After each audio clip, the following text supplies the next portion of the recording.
I have been discussing extraction of ferroalloys and ferroalloying elements. Now, do not be confused when I use them intermittently. Ferroalloying elements are those which go into making ferroalloys, and I have been repeating that very often we need these alloying elements in steel, and it is easier to add these alloying elements as ferroalloys. But there are times when we want the ferroalloying element in elemental form for other uses. They are not always used for alloying, there are other uses. So, let us go back to a slide I had shown earlier. These are the common ferroalloys: ferrochromium, ferromanganese, ferrovanadium, ferrotungsten, ferromolybdenum, ferroboron, ferrozirconium, ferrochromium manganese, 3. And I would repeat this. We want these ferroalloys because these elements called ferroalloying elements are required for alloying of steel. It is easier to produce them in ferroalloy form and then add to steel. So, it is not only easier to produce, they will mix very quickly, and that is the advantage of why we are producing them as ferroalloys. But sometimes we need them in elemental form. I have given you example of how chromium is produced from chromite by sodium carbonate roasting, making a chromate, and then treating that with sulfuric acid to produce Na2Cr2O7, and then from there we produce pure chromium oxide, which can go for electrolysis or aluminothermic reduction. Now, there are many oxides in nature which will go for ferroalloying elements, but we sometimes need them as pure metals also, and there are elaborate flow sheets for making of these elements by first always producing pure oxide. Like here is an example for vanadium oxide, which comes from a uranium ore that contains a 0.2 to 0.4% U2O8, 2% vanadium B2O5. The idea here is not we want to make ferrovanadium. First we will try to, we are thinking you first try to produce pure Fe2O3, pure V2O3, and then worry what we do. Now, it has to go through many chemical steps. Some of these steps you need not answer, but there is a very logic for all these things, why we do. Eventually, why we try to get everything in a solution, then by controlling pH, we get different precipitates. We can precipitate out uranium oxide, we can precipitate out vanadium as an oxide. Similarly, there are tungsten ores. Incidentally, we do have some tungsten ores in Rajasthan, place called Degana, but very low grade. Because tungsten is very heavy, using gravity separation, we can get a concentrate going up to 60% WO3. Again, that goes for soda roasting, which is a very standard procedure to produce Na2WO4, grind, you leach by water, filtrate, you get rid of the residue, get a soluble compound of tungsten, then by hydrochloric acid we can treatment we can precipitate WO3. If you want pure tungsten, then you have to start with WO3. Similarly, tantalum, niobium. Incidentally, the word columbite, there are two words for the element niobium, columbium as well as niobium. So, what we are saying columbite is actually ore of niobium and tantalite. Now, here let me make small a remark. You will find it is a columbite tantalate ore. There are these two elements are called twins, columbian and tantalum. No matter what you do, it is very difficult to separate them. There is another twin like this called zirconium hafnium. No matter what you do with zirconium, there is always some hafnium associated, and whatever happens to the zirconium compound will happen to the hafnium compound. But sometimes we do not want the twins together, we want them separated. Now, this is a subject of a lot of studies in laboratories. How you separate zirconium and hafnium? How do you separate niobium and tantalum? I myself have worked on zirconium hafnium separation for a long time, but that is not the subject of my discussion now. Here there is an elaborate flow sheet.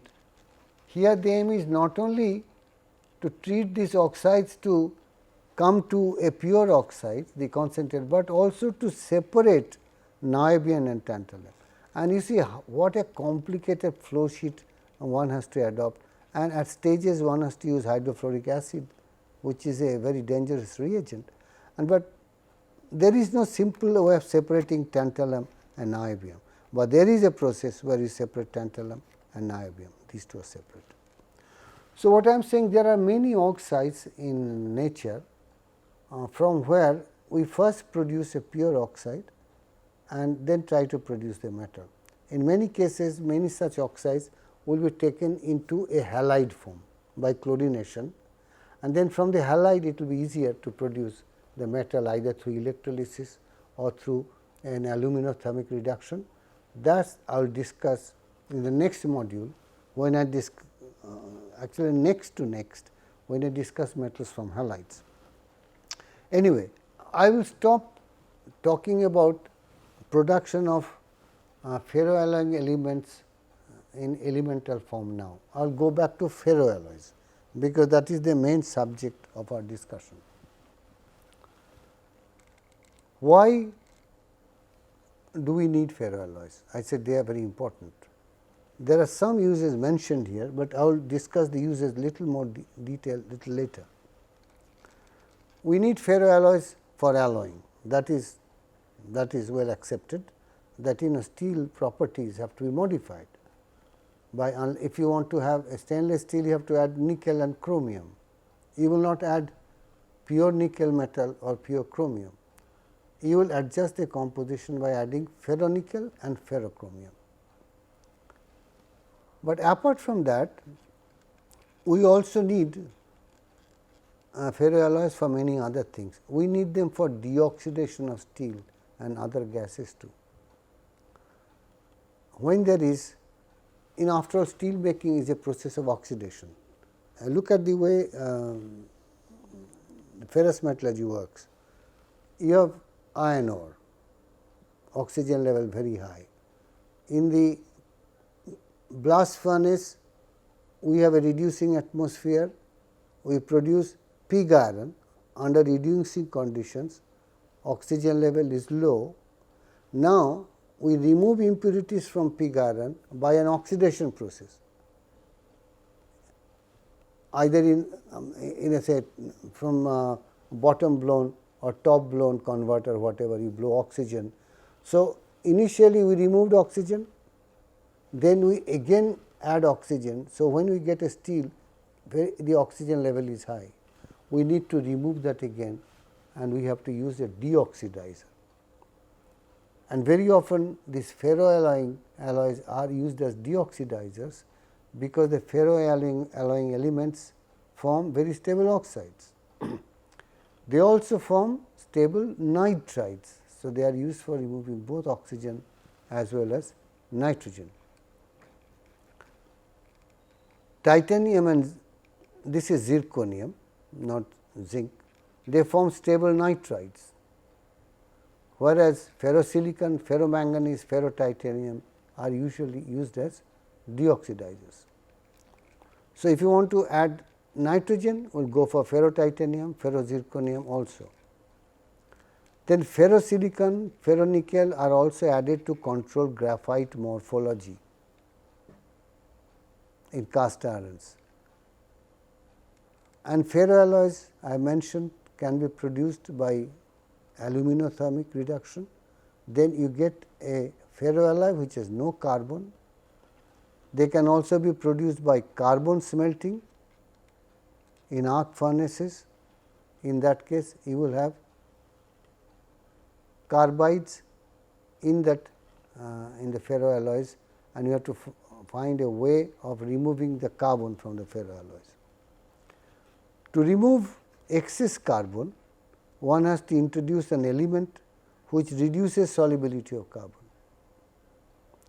During carbon reduction, impurities are removed by oxidizing slags, controlled oxidation of carbon, or finally oxidation of carbon under vacuum. These are the three standard techniques of removing carbon from high carbon ferroalloys.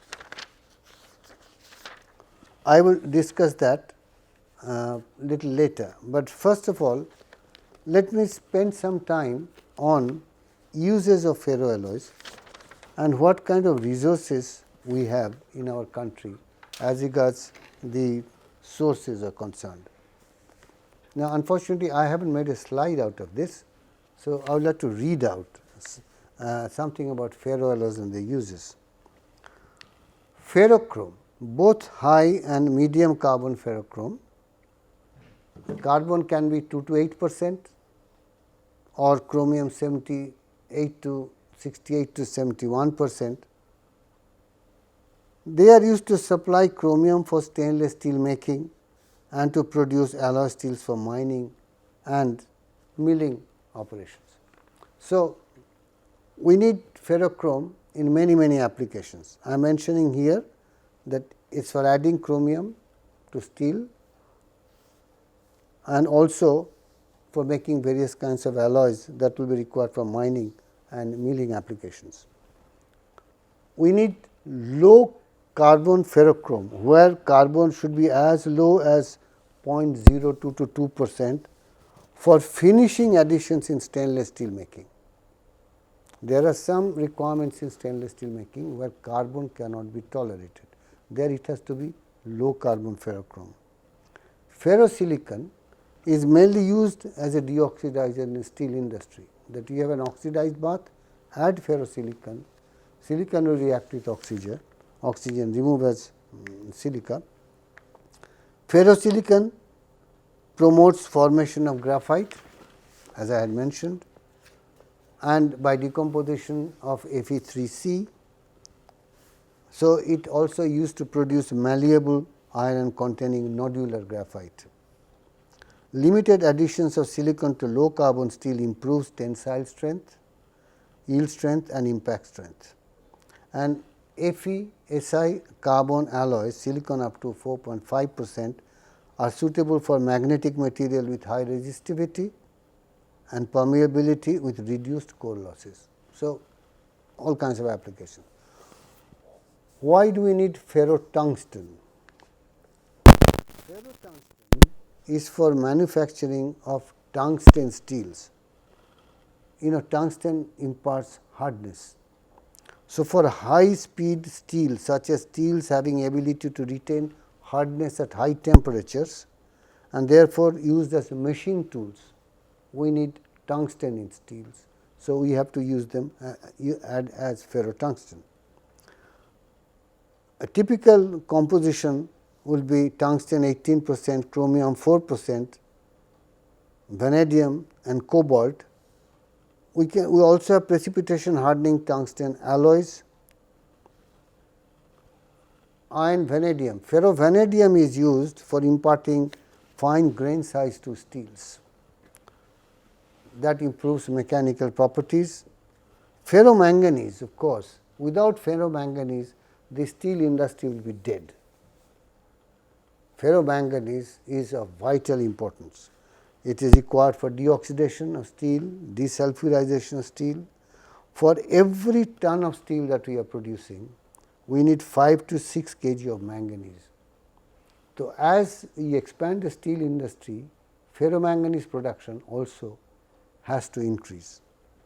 Alloy steels containing almost 14% manganese are used in manufacturing of jaw crushers, railway equipment like tracks, points, crossings and switches. Without manganese in steel is unthinkable, and that manganese is added as ferromanganese. High carbon ferromanganese is generally used for additions to carbon steels. Where carbon is tolerated in steel, you can add high carbon ferromanganese, but low carbon variety will be used only for alloy steels, where it is necessary to have low carbon levels. Ferrozirconium is sometimes used for deoxidizing, sometimes for scavenging, and then zirconium treatment improves shock resistance properties, and therefore thus treated are used for tools like rock drills. And lastly, ferrotitanium. It is also used for deoxidation, it is also used for alloying. It is a strong carbide stabilizer, and titanium is used in austenitic stainless steels to prevent intergranular corrosion. Its addition also improves hardening characteristics of plain chromium steel. So, variety of applications of these ferroalloys, and we need them, for steel industry cannot survive without the ferroalloying industry. What about India's situation as regards the ferroalloys? We are very fortunate in having good deposits of chromium, and as I mentioned, most of it is in Odisha. It is estimated there are about 3.5 million tons with 1 million ton of chromium content higher than 48%. They are available. Manganese total deposits about 180 million tons, about 120 million tons with manganese content higher than 46%. So, India is rich so far as chromium and manganese deposits are concerned. Tungsten has very limited deposits. It comes in the form of wolframite with tungsten content. It can be very high, but the ores are very low grade. Titanium, India has huge deposits of titanium, extensive deposits estimated at about 250 million tons. Ilmenite, which is FeO.TiO2 or rutile, only TiO2. They are found mixed with beach sands along our eastern coasts as well as western coasts. And vanadium also we have total deposits about 20 to 25 million tons with vanadium content only 0.2 to 2.5%. So, these are the resources we have. A very common thing that we need is ferronickel, that has to come from nickel sources, that is very limited in India. We do not have nickel resources as such, but we do have nickel as chromite overburden, means in the chromite mines in the top layer about 0.6 to 0.8% nickel is available. It has been known for a long time. So, before chromite mining, the top layers are separated out, and they have been kept there for many years now, and they have made mountains. In Sukinda valley of Odisha, you see big hills. Those hills have this chromite overburden containing say 0.5, 0.6, 0.8% nickel. On the whole, huge amounts of nickel is there, but we still haven't got a process for extracting that nickel. We are working on it. I will come to this in a later thing where we talk about metals from sulfides. Nickel also comes from sulfides. Nickel also comes from oxidic sources. Maybe I will take it up in this lecture also, but in India good nickel reserves are not there, but nickel is associated with chromite reserves, low grade nickel reserves are there. So,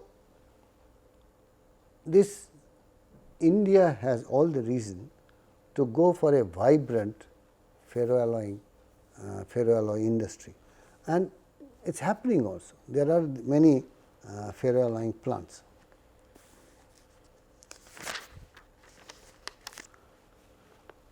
Now, I will now not discuss aluminothermic reduction. I have given an example of aluminothermic reduction. Say in the case of manganese, you can produce the metal. If you want to produce ferroalloy, then all you need is ion addition. But generally, for large scale production of say ferrochromium, ferronickel, ferrotitanium, etc., we need to go for a carbon reduction, which will give carbon in the product. Then finally, you have to find a way of removing the carbon. And as I mentioned, there are 3 standard techniques for getting rid of the carbon in the ferroalloy. First will be, having produced that ferroalloy which has carbon, it has to be treated by an oxidizing slag.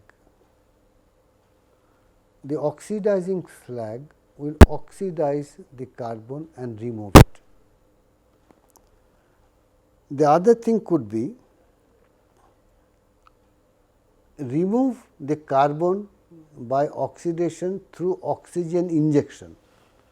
Now, this may sound very interesting, that suppose you have a ferroalloy like ferrochrome at high temperature, it has carbon, and I say you can remove the carbon by injecting at high temperature oxygen into the bath. You may think this is going to oxidize chromium or oxidize the ferroalloy. This does not happen, because if you go back to the Ellingham diagrams, you will find at very high temperatures carbon monoxide is becoming more stable as compared to the metal oxides. So, if you inject oxygen into the bath, you have an exothermic heat heating the bath, and if the bath temperature increases, oxygen will react with carbon in preference to chromium or manganese or iron.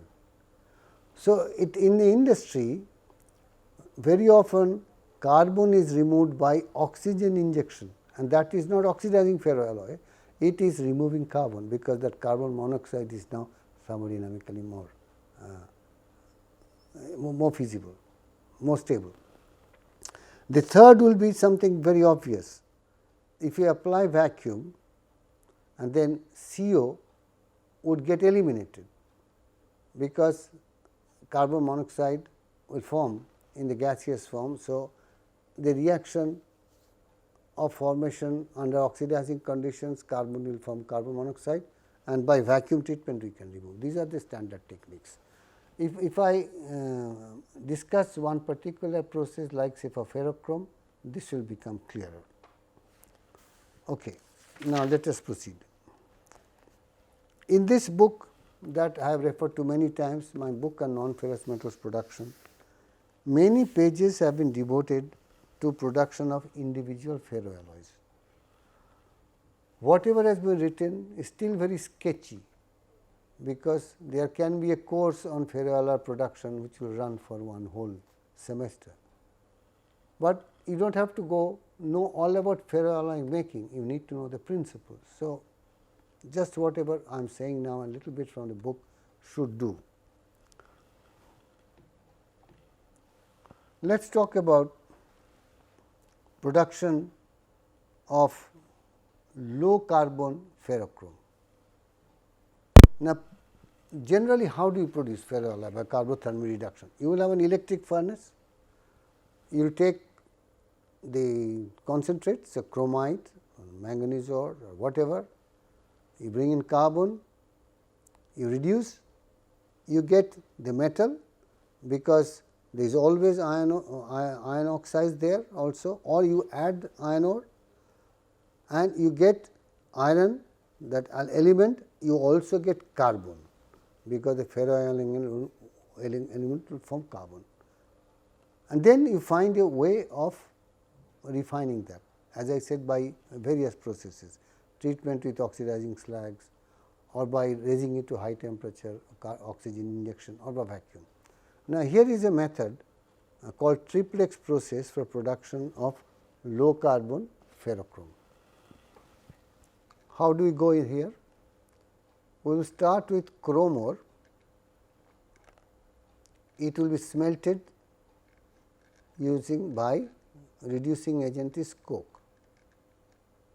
Of course, you will also add fluxes like quartz, lime, so that you produce a slag. That slag will go to waste, it will only have 3% Cr2O3.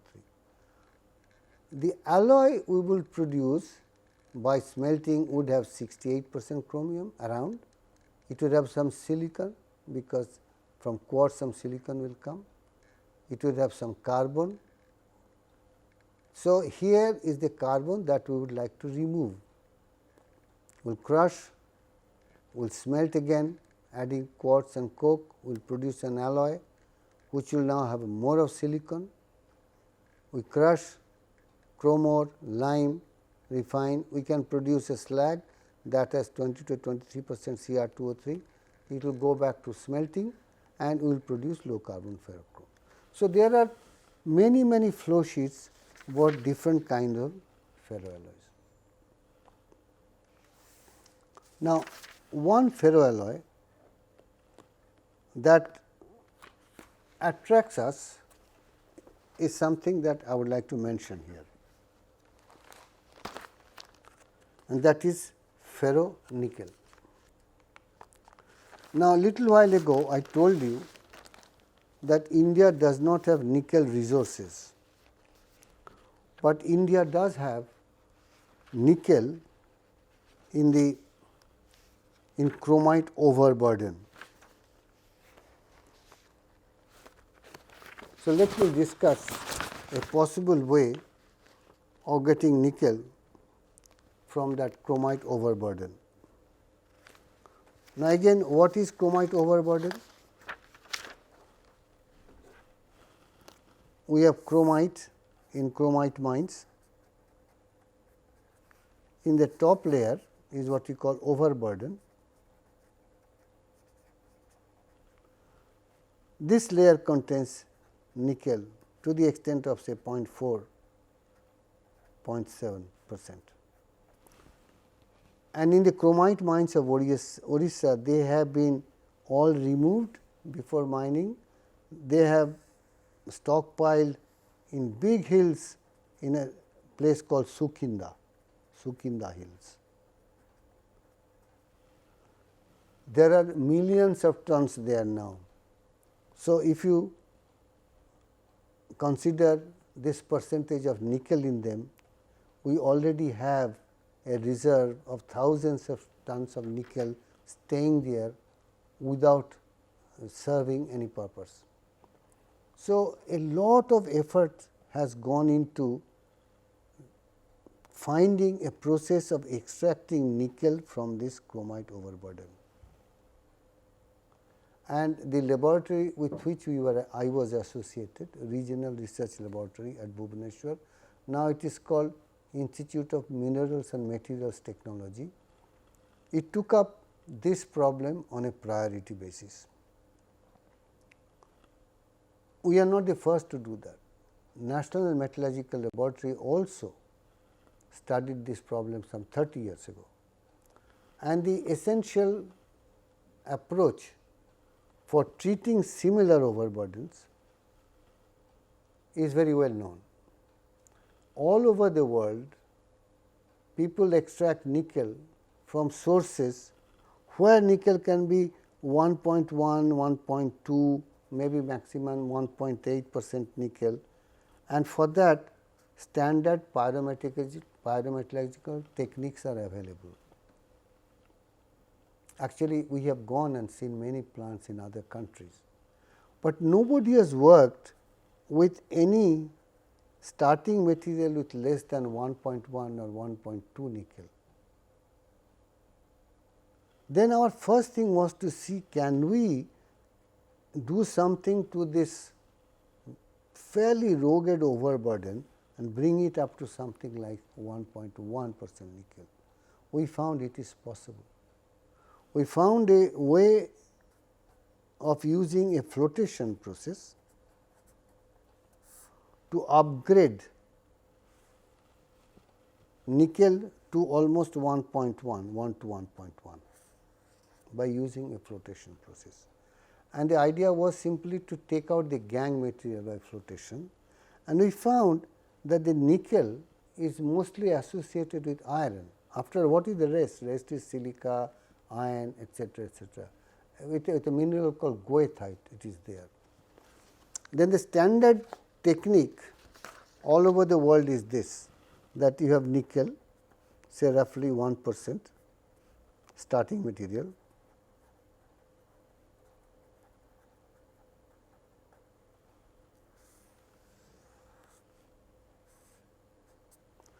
it will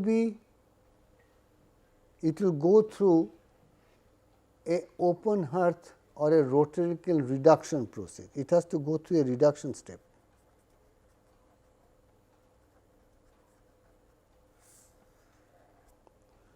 Now, in the reduction step, nickel is very easily reduced to the metallic form. And if you have the Fe2O3 and other things, you can reduce to something like Fe3O4. This we can magnetically separate.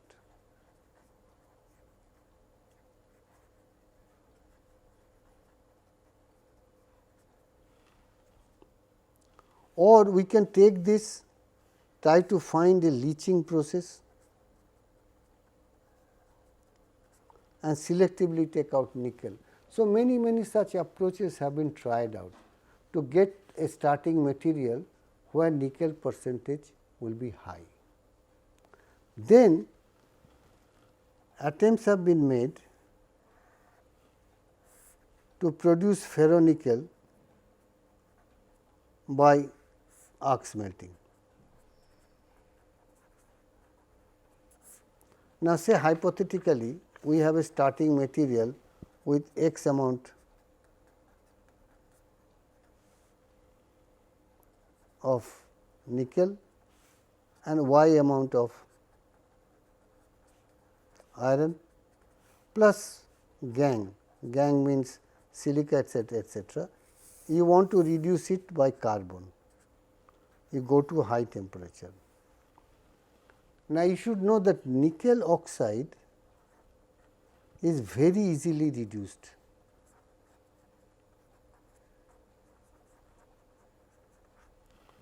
It does not need much partial pressure of CO, it is very easily reduced. So, if you have a starting material which has some nickel and it has some iron oxides, it is very easy to produce nickel. But now the question comes is balancing between what will it produce? It will produce ferronickel, because iron will also be reduced, nickel will also get reduced.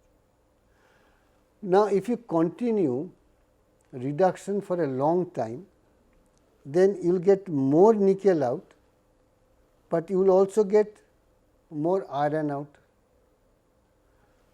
If you do it for a small time, you will get initially very pure nickel, very high grade ferronickel, but recovery of nickel will not be enough. So, we have a contradiction here. If you want higher grade ferronickel, means nickel percentage more low, then total nickel recovery is low. Now, if you settle for lower grade ferronickel, means nickel content is lower, then total nickel recovery can be high. Try to understand the dilemma. I have a starting material which say has 1%, 2% nickel oxide or whatever. You put everything in a electric arc furnace reduced by carbon. It also has iron oxides. So, carbon will very easily reduce nickel initially, but nickel oxide reduction would take time. You have to balance between the grade of ferronickel you want and the total nickel recovery. If you want to take out every amount of nickel that is there in the ore, then you will continue the reduction process for a long time. In that process, you will end up with lot of iron also in ferronickel. If you do not continue for a long time, you will get something which has higher percentages of nickel, but total recovery of nickel from the initial charge would be low. So, these balancing acts one has to try out. Look at the economics. A lot of work is going on in India on this, but we have in those Sukinda overburden huge amounts of nickel there. And remember, India needs maybe 20,000-30,000 tons of nickel per year or even more for alloying purposes. All that nickel is being imported. Nickel is a strategic metal, without that we cannot do. We have the resources, but they are low grade resources, they are not high grade resources, and we have to develop our own technology. Internationally, there is no technology suitable for these low grade resources, but we are almost there, we can do it, but then there are many problems why, although something looks okay on paper in the laboratory, the technology is there, there can be a commercial process, but there are many reasons why it does not go and make an industry. Okay. So, I think with that I will conclude module 5 about production of metals from oxides. Before I end, I would introduce the next module, which will be module 5. Now, in the next module, we are going to discuss production of metals from sulfide sources. And what will be the metals? They are the metals of ancient times: copper, lead, zinc. These sulfides are often found in nature all mixed together, because the sulfides intermix very well. Another peculiar thing about sulfides is they are very good solvents for precious metals. Now, we think of silver, gold, platinum, etc. We do not find them lying around in earth's crust. Of course, there is something like Subarna Rekha, where gold particles are flowing down the river. There were gold chunks of gold available in the New World when the Spanish conquerors came to South America. They were amazed to hear stories of cities paved with gold. It was not exactly true, but it was almost true, because there are huge amounts of gold was there with the original inhabitants, who were later called Red Indians.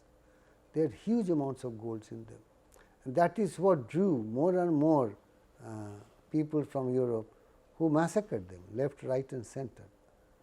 At that time, maybe native gold was available in plenty, but now gold will be found as grains embedded in rocks or in sand and everything. But gold, platinum, silver, etc. are also there in sulfide deposits, because millions of years ago, when earth formed and there were you had oxides and sulfides and all kinds of things, the sulfides dissolved these. So, we will find the sulfide metallurgy will not only give us the metals of ancient times, they would also give us as byproducts, as very valuable byproducts, precious metals.